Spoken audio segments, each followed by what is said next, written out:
The full episode is now available on Patreon and YouTube memberships. Please see the link in the description for more details. In other news, the guy who writes The Witcher just announced another book. He'll probably be done. He'll probably be done before George is. Though now it's a race to see who gets done first. Yes, no, I saw this article. He said that he confirmed that he is working on another Witcher book. He says it's not a sequel. It's probably a sidequel. You know, like another adventure that happens to The Witcher, like within the time period. What he needs to do again is a third anthology book, because I love The Witcher short stories. They're great and they're like phenomenal. The Witcher, the video games have like phenomenal side quests, and he needs to just do a third, fourth, maybe even fifth anthology book. So, but he said it's been 10 years since the last one, right? Mm-hmm. And he says that he confirmed that he is working on it, and that he is working quite diligently. And he said, he says, I never say things because with me, you never know. Maybe I'll do something, maybe I won't. And so far, when I said that I would write something and then I didn't write it, people complained as if I had deceived them and as if I had lied. And that's why I don't like to talk about what I'm doing until I finish doing it, because until I finish, it doesn't exist. But since I always make exceptions for Ukrainians, he's talking to some Ukrainian fans, I will do it this time. Yes, I am working on a new book about Witcher, and quite diligently. It may take a year, but no longer. Damn. It may take a year, but no longer. As much as I hate that asshole, I like that he said that. Fuck him. Yeah. But thank you, Andre. But fuck you. Why do you hate him so much? Because he doesn't first off, he doesn't give a fuck about his material. So this is a whole fucking thing. Oh my god, I hate him. By the way, he was actually supposed to write this new Witcher book a while ago, but his son passed away, and he put a pause on that, which, fair, of course, 100% take your time. But I feel he only does it for the money. Now, of course, he only does it for the money. However, at some point, your stories become so big and so memorable and so amazing that you kind of have, I think, this same with George, I would say with Tolkien, with Rowling, and, everybody who have, big stories in the cultural zeitgeist, you kind of have a responsibility to cherish your franchise, your material, right? That's how I personally feel about it. Yeah. He gave the story away to Netflix because they gave him a big bag of money. When Project CD Red, who, by the way, popularize the fuck out of his entire series. He's selling books because of this gaming company, Project CD Red. When Project CD Red came to him and was like, hey, can we build a game off your story? And he's like, yeah, that's fine. They're like, well, we can pay you a lump sum right now and that's it forever, or we can give you a piece of the games in perpetuity. This is what he said. He goes, nah, the game's probably not going to do well. Just give me my money now. And then the games do amazingly, and they continue to sell for the longest time. And he saw how good Witcher 3 was and how well it was doing long after its initial release in 2015. So he sued Project CD Red to get some more money on the back end. Fuck you. You had no... Come on, dude. You had no faith in your material to be adapted into a good game, and you chose instead not to take the cash in perpetuity as part of the sales. Fuck you. Fuck out of here. And he gave it to Netflix. That happened to Steve O. Steve O from Jackass. All the rest of the Jackass people decided to take a cut of the movie profits, and Steve O decided to do a lump sum, and then the movie did fantastic, and all of them became super rich except for Steve O. Fucking idiots. He said it was the biggest regret of his life. Fucking idiots. Yeah. And then he gave it away to Netflix, and when they asked him about it later, he's like, yeah, they're gonna do whatever. Bro, come on. And that's a fucking travesty. I mean, come on. Look, I mean, I kind of don't believe in this whole we need to have reverence for these sacred texts and prevent people from making bad adaptations. People are going to have bad people are going to do bad adaptations. Like, you can't control it in some. You can only you can only do so much.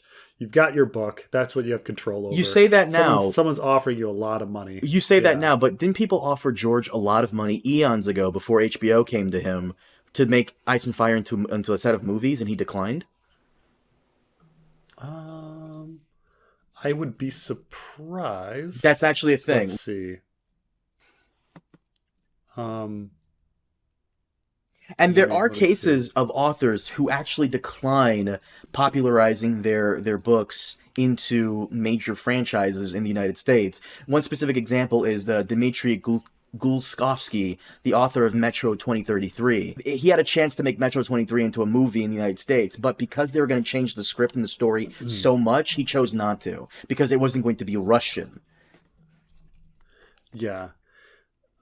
I'd be surprised, because it's not like George hasn't sold his work before, and had, like, he sold Night Flyers, and it became a really, really shitty movie, like a super shitty movie. But at the same time, I'll give George this: you're a starving artist. Night Flyers is not going to be a series. It was like one story. Yeah. That's fine. Yeah. And he actually talks about how, like, he sold out on that, but at the same time, it, like, allowed him to keep living. I'm trying, so, like, Night Flyers and that shitty movie of Night Flyers is, like, a very important kind of thing in his life. Let's see. But you've read Night Flyers. Was that ever going to become a franchise like Ice and Fire? No. Yeah. See. No. But I mean, he had his whole, like, thousand worlds universe where he wanted to have this entire, like, universe that you could have series based on. But he never. Yeah, I mean, he sold his works have been adapted a few places. Like, there's a few Outer Limits episodes. There's one based on Sand Kings, right. But these are all like short stories to standalone projects. Ice and Fire is a whole fucking franchise. I would argue it should be on the Mount Rushmore of, like, phenomenal fantasy series. It's like it's up there. Sapkowski, I'm probably saying his name right. Sapkowski. He's kind of a dick when it comes to this stuff, and he's been very open about it. He has been very open about it. So HBO Productions purchased the television rights to a Song of Ice and Fire series in 2007. And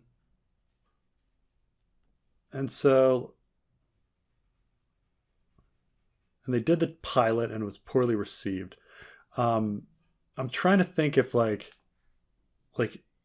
if he rejected anything else, like, before that, because I'd like to hear about that. You've never heard about that? Because he has talked about it before, and I'm pretty sure you're the one that told me. Really? I'm pretty sure we had this discussion. I'm pretty sure we did. Like,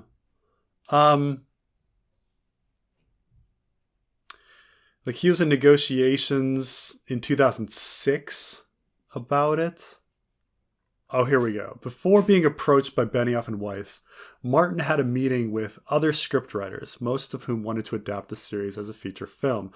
Martin, however, deemed it unfilmable, saying that the size of one of his novels is as long as The Lord of the Rings, which had been adapted into 3 feature films. Benioff agreed it would be impossible to turn the novels into a feature film, as their scale was too big, and dozens of characters would have to be discarded. Benioff added, a fantasy movie of the scope financed by a major studio would be almost certainly PG-13. That means no sex, blood, or profanity. Fuck that. Martin was pleased with the suggestion that they adapted it as an HBO series, saying he never imagined it anywhere else. Now, the thing is like, George constantly says that. Like, he constantly is like, we need more episodes. We need more time to tell the story. But, like, honestly, we're not getting to the point where they say, oh, yeah, here's $20 million. We want to just do one movie of Game of Thrones. He'd probably be like, okay, I'm going to take that money, or whatever. Depending on the time. Like, because he's still, before getting the HBO deal, it's not like he's rich yet. He's rich when Game of Thrones comes around. And he signs. But he's still deal. Doing very well for himself. I mean, how much money was he getting on residuals from that Beauty and the Beast thing, amongst other script writing things he was doing? He was fine. He wasn't like Beauty and the Beast. He wasn't rich, but he was fine. He was getting by. Mm-hmm. But keep in mind, he was doing wild cards, and he was doing wild cards, and he was writing and the Game of Thrones and the A Song of Ice and Fire series was doing pretty well at that point. I think it had become a bestseller. I want to say like Feast for Crows like sales, you know. So I think he was making money from his books at that point. But George has some level of care about his franchise, even though it wasn't making a lot of money like it is now. He had some level of care over it. Sapkowski, not so much. In fact, the guy I mentioned, the author of Metro 23, described Sapkowski as an old fool and noted without the gaming franchise, the Witcher series would have never gotten this crazy international readership, which is true.